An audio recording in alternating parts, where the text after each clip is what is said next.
You talk a lot about AI, also to leaders. Let's say you have an average board member, CEO of a larger company you talk to. What's the one thing I wanted to ask what they don't understand yet about AI? Obviously, they are all smart. They know what AI is. They see the potential. What's the one thing they are typically most surprised about to learn or to get insights on? Or is there one thing? The thing that they normally ask me for help with is understanding how that will change ways of working across their value chain.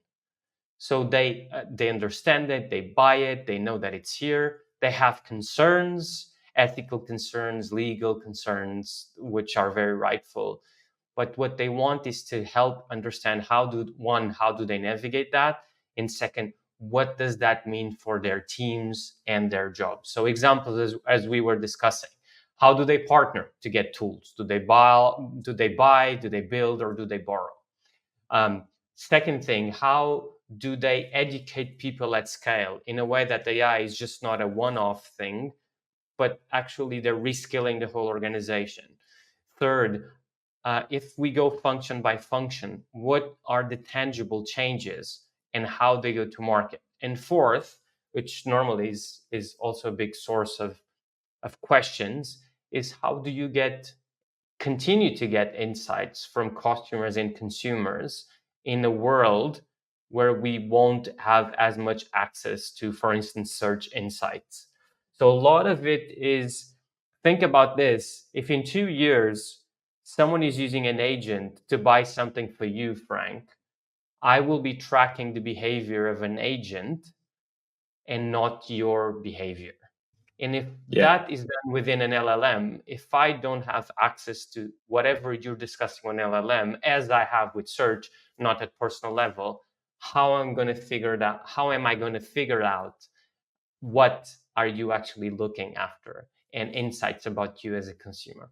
These are all questions very rightful that they have and that I can help try to navigate. Yeah, super example. And I think that it's a nightmare for a lot of marketers and others out there, like saying you just look at agents which don't give you a lot of data. Like that's it will, if it comes like this, there's a lot of power going to the AI agent companies.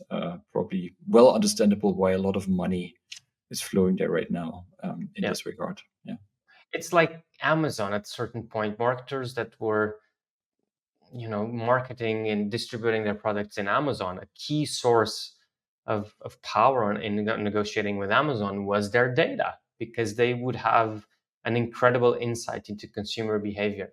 I think you're right. It's going to be exactly the same with any kind of agentic companies or large language models.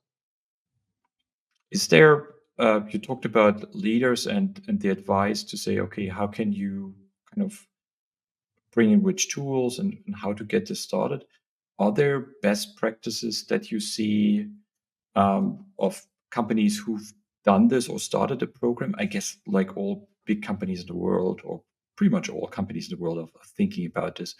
Are there specific examples where you say, hey, here are quick wins, or here's some concrete ideas to make this happen? There's a company, a pharma company called Moderna, and they're being used as an example inside and outside the industry how they did this. Yeah. And if you read the case study they have with OpenAI, what they did was 2.5 years ago, they created something called an AI Academy. And they went from the most senior people to the most junior people, and they trained them on AI.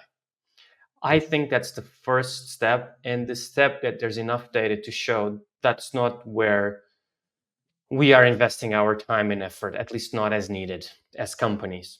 So what that turned into is they got an understanding across the whole organization, and they were able to leverage this understanding from top leadership to drive initiatives that changed how they went to market. An example, I like to give examples on this to make it concrete. In legal, they created something My Contract Companion, which is nothing more than a custom GPT which you feed all of your information in previous contracts.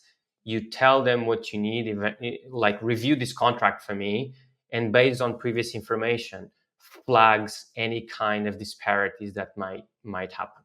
That wouldn't have happened if probably their leaders didn't understand the technology and then become active champions of it. Hey, if you're getting value from today's conversation, make sure you subscribe right now so you don't miss any future episodes of the Aspire to Inspire podcast.